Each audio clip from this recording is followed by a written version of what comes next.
नहीं दोबारा। राही मनवा दुख की चिंता क्यों सताती है, दुख तो अपना साथी है।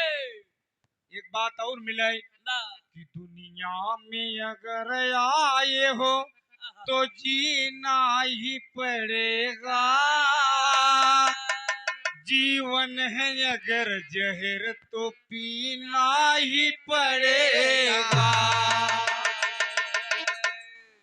ये पहले का बात रहा, लेकिन अब तुहार लहंगा उठा दे। एकरे पहले गाना आए रहा, कहन याद करब हो बगिया में न जनी का ससुर हो बगिया में भर रहा। दोस्त गीत वो हो चाहिए कि अपने घर में तमाम मतारी बहन बेटियों के साथ सुने, जरा सा शर्मिंदगी न हो। ये बात का चैलेंज हमारे पूजनीय बिरहा सम्राट स्वर्गीय गुरु हैदर अली के कौनो गाना आप सुन ले, चाहे आप बिटिया के साथ बैठ के सुना, चाहे बहन के, चाहे पतोहू के, जरा सा शर्मिंदगी न होई। और वही लाइन पर धमाऊ सब रहे, लेकिन कदम कदम मजबूरी में बोले पड़त है। कुछ आपस सब जैसे लोग बोलवाई दे थी।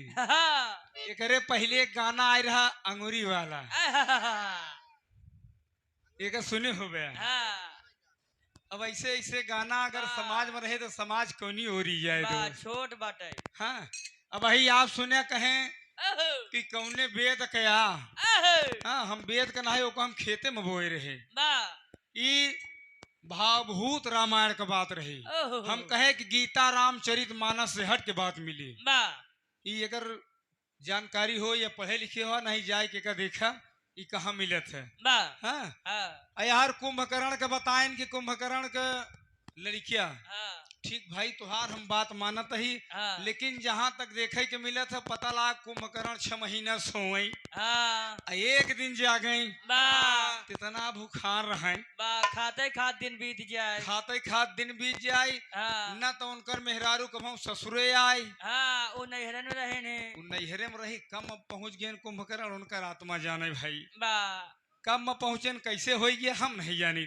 हाँ, तो का करबा दोस्त, ये पहले क्या दादा हरे जब अपने जमाने में बड़कई ढोल लेके बड़ी बड़ी शाटी बांध के कहने फलाना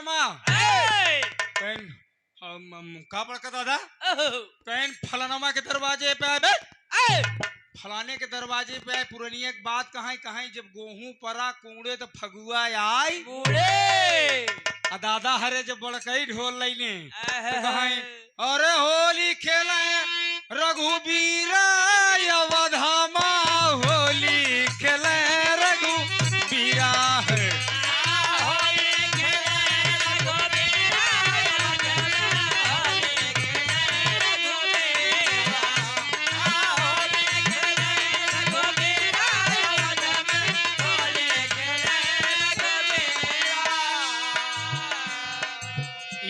दादा हरे के करे हाथे कनक पिचकारी, के करे हाथे अबीरा बीरजमा होली खेले रघुबीरा।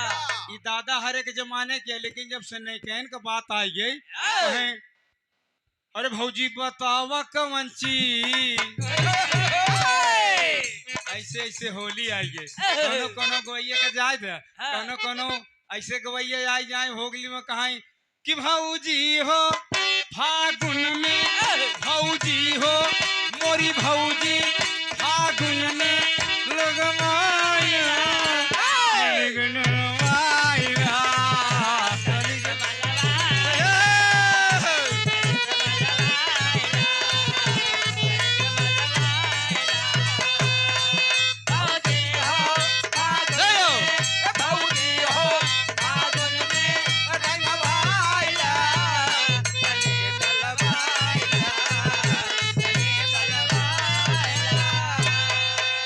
एकदम भौजी अंगने में भोजन बनवत है।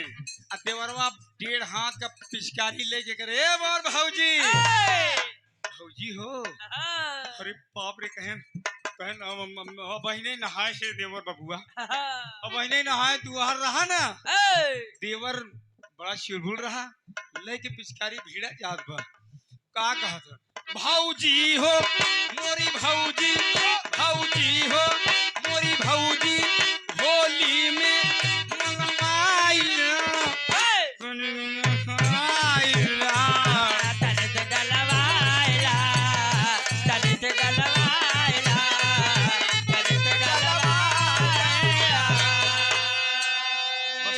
का बात रहा हम कहा चले गया। अब ऐसे ऐसे होली अब कहें पकड़ के समर की डाल मोटकई भागे न पावे। ऐसे ऐसे होली बा, लेकिन दादा हरे को होली जवन रही ई बात का प्रमाण बा कि आज वो गाना गावा जाए तो पुरान न होई दोस्त।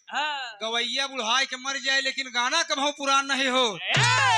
दादा हरे अपने जवानी में जवन जवन गाना गाने नहीं के बस का कहाँ बा कहीं बरे आप के चला लो भाई का जरवा तो गाना दे भाई रे बारू हरि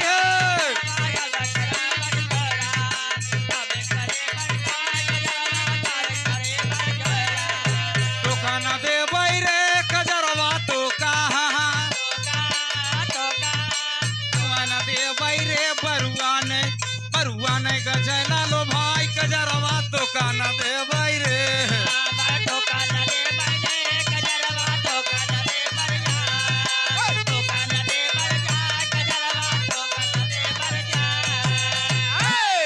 दादा हरे का बात रहा। और हम ये बताए ना कि बड़ा बदलाव हो गया, चाहे भोजपुरी हो चाहे बिरहा हो सब में बदलाव हो गया। कोनो पुराना चीज नहीं रहेगी दोस्त।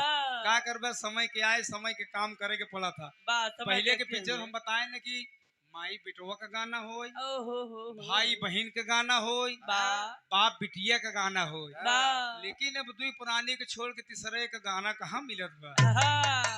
टीवी लगा के बैठ गए न खिवार से आए खिवार से दोनों सट गए ना मास्टर कोई हाय तो क्या करबे। पहले जब बाबूजी बिटिया का बढ़िया पढ़ाई लिखाई के बिटिया का बढ़िया पढ़ावे लिखावे जब बिटिया सयान हो जाए ओकर शादी का समय आ जाए, जब शादी कर दी जब दरवाजे पर बारात आ जाए वो बिटिया का जब विदाई हो लगे तो बाबू अपने बिटिया का नसीहत भरी बात बतावे। कहा ये बिटिया अब का कहें खुश रहना मेरी लाडली, अरे खुश रहना मेरी लाडली तुम ससुराल में रह के हम तो गरीबी में हृदय से रो रो दुआ देते हैं, रो रो दुआ देते हैं,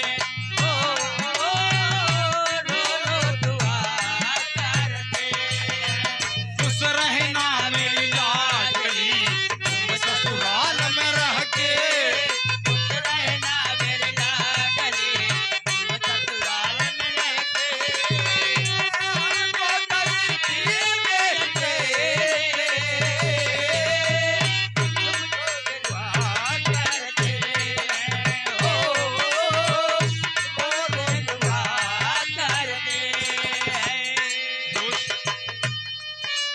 इसीलिए हमारे परम पूज्य गुरु श्री जो कि हम आपके बीच में आए हैं आज के हम सबके अग्रज राम प्रकाश पटेल जी जुड़े हैं हम सबसे। यही बड़े भारत सरकार अब थोड़ा सा इनके सरकार में मोदी जी की सरकार में कुछ कमी हो गई है, ये बंद हो गई बा नहीं तो कलाकारन का ग्रांट देत है सरकार, ग्रांट देते किथा बरे कि जवन हमारे बुजुर्गन के आप सबके धरोहर बाई मरे न पावे बची रहा है, ई गायब न हो पावे, अहिरउआ धोबियउआ कहरउआ गड़रउआ यानी पसियउआ जितना गीत बा कि हमारे पुरानियन के जौन गीत बा जिंदा रहे मरे न पावे।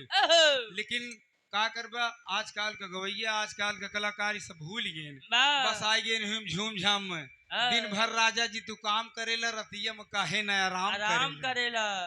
तो क्या करबे हम भोजपुरी जाने थे लेकिन हमको अच्छा नहीं लगा तो ऐसे ऐसे बात बदोस तो क्या करबे। ये हमार जौन मतारी बहन आई है ये हमार बूढ़ पुरनिया मतारी एक बात हम चैलेंज देते ही ये बुजुर्ग मतारी चाहे शादी हो चाहे बियाह हो इनकर जैसे उपलक्ष हो वैसे इनकर गाना होत है। अगर पूड़ी बेले गए तो कर गाना अलग होता, बारात आ गई तो कर गाना अलग बा।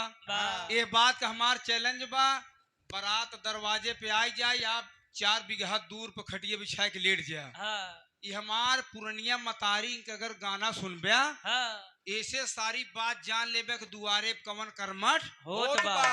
ए बरे के जमन उपलक्ष राय वही गीत गावे जब बारात दरवाजे पे आ जाए बा तो कहीं ई जलसा होई निकला गए दुआरे पार।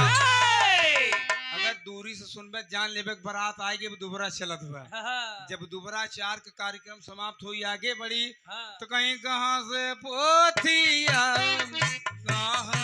पोथी राम पालाने राम दुआरे पोथी उतर तिलक ले दूरी रहबा तो जान लेबे के भुआ तिलक चढ़त बे। जब खाए लगी तो ओकर गाना अलगे जीवन नहीं कहीं ना आवत है जीवन नहीं कहीं ना आवत है बीता पे घुघुट काढ़े हैं बीता पे घुघुट काढ़े हैं डबल बीड़ा पान खाए हैं निकला सुर सुर सुर सुर चला जात बा। बूढ़ा अम्मा कहीं ने दुल्हनिया गाँव रे अरे दुल्हनिया अरे कुछ गाँव कहें का बताई बढ़ के हमसे ना आया भूल गए कहें कुछ गाँव कहा थे अंजन पुत्र हनुमाना गद आलाई के गरजत कियान ससुर न पूरी बेले में बा न भाती खिया में बा इसलिए हमार कहना हमार बुजुर्ग मतारी बहन जैसे उपलक्ष्य रहा वैसे गाना हो।